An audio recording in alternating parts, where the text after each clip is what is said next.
Assalamualaikum warahmatullahi wabarakatuh.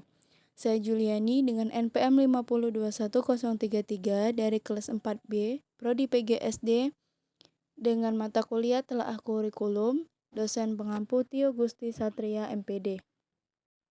Di sini saya akan menjelaskan tentang kurikulum merdeka yang relevan dan ideal untuk diterapkan dengan kondisi sekolah yang ada di sekitar saya. Yang pertama, kurikulum merdeka adalah kurikulum dengan pembelajaran intrakurikuler yang beragam, di mana konten akan lebih optimal agar peserta didik memiliki cukup waktu untuk mendalami konsep dan menguatkan kompetensi. Guru memiliki keleluasaan untuk memilih berbagai perangkat ajar, sehingga pembelajaran dapat disesuaikan dengan kebutuhan belajar dan minat peserta didik. Kurikulum merdeka yang ideal untuk diterapkan, yang pertama, agar lebih sederhana dan mendalam, yakni fokus pada materi yang esensial serta pengembangan kompetensi peserta didik pada fasenya. Proses belajar menjadi lebih mendalam, bermakna, tidak terburu-buru dan menyenangkan. Standar capaian juga jauh lebih sederhana serta memberikan waktu bagi guru untuk membelajarkan konsep secara lebih mendalam. Kedua, lebih merdeka, karena memberikan berbagai kebebasan kepada peserta didik, guru, dan sekolah. Bagi peserta didik, tidak ada program peminatan di jenjang SMA, sehingga peserta didik dapat memilih mata pelajaran sesuai minat, bakat, dan aspirasinya. Jadi, siswa tidak terkotak-kotak berdasarkan jurusan IPA atau IPS. Bagi guru, diberikan kebebasan untuk mengajar sesuai tahapan capaian dan perkembangan peserta didik. Selama ini, guru terpaksa terus maju mengajar capaian materi tanpa memikirkan siswa yang ketinggalan materi. Sementara bagi sekolah diberikan wewenang untuk mengembangkan dan mengelola kurikulum merdeka serta pembelajaran sesuai dengan karakteristik satuan pendidikan siswa di sekolah dasar dan sekolah masing-masing. Ketiga, lebih relevan dan interaktif. Karena pembelajaran dilakukan melalui berbagai kegiatan proyek yang akan memberikan kesempatan lebih luas kepada peserta didik untuk secara aktif mengeksplorasi isu-isu aktual untuk mendukung pengembangan karakter dan kompetensi profil pelajar Pancasila.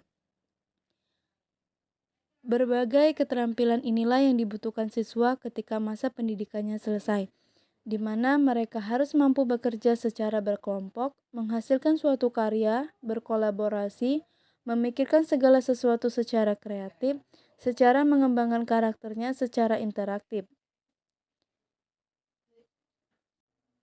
Penerapan kurikulum merdeka akan didukung dengan penyediaan beragam perangkat ajar, pelatihan, serta penyediaan sumber belajar bagi guru, kepala sekolah, dan dinas pendidikan.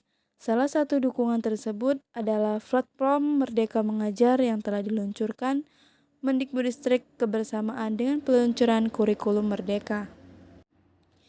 Sehingga jika sekolah menggunakan kurikulum merdeka ini dapat menciptakan pendidikan yang menyenangkan. Karena tujuan kurikulum merdeka yaitu menciptakan pendidikan yang menyenangkan bagi peserta didik dan guru. Yang kedua, mengejar ketertinggalan pembelajaran. Salah satu tujuan kurikulum merdeka adalah mengejar ketertinggalan pembelajaran yang disebabkan oleh pandemi COVID-19. Kurikulum ini dibuat dengan tujuan agar pendidikan di Indonesia bisa seperti di negara maju, yang mana siswa diberi kebebasan dalam memilih apa yang diminatinya dalam pembelajaran. Ketiga, mengembangkan potensi peserta didik. Tujuan kurikulum merdeka selanjutnya yaitu mengembangkan potensi peserta didik. Dengan adanya kurikulum merdeka, diharapkan mampu mengembangkan kompetensi para peserta didik. Hal ini menjadi keunggulan tersendiri di mana kurikulum merdeka ini lebih menekankan pada kebebasan peserta didik. Kurikulum merdeka juga dibuat sesederhana mungkin dan fleksibel sehingga pembelajaran akan lebih mendalam dan juga berfokus pada materi esensial dan pengembangan kompetensi peserta didik pada fase-fase tersebut. Dengan menggunakan beberapa tentang kurikulum merdeka diharapkan dapat menjadi yang relevan dan ideal untuk diterapkan pada sekolah yang ada di sekitar saya. Baiklah, itulah penjelasan dari saya tentang kurikulum merdeka yang baik dan relevan untuk diterapkan pada sekolah yang ada di sekitar saya. Saya akhiri, wassalamualaikum warahmatullahi wabarakatuh.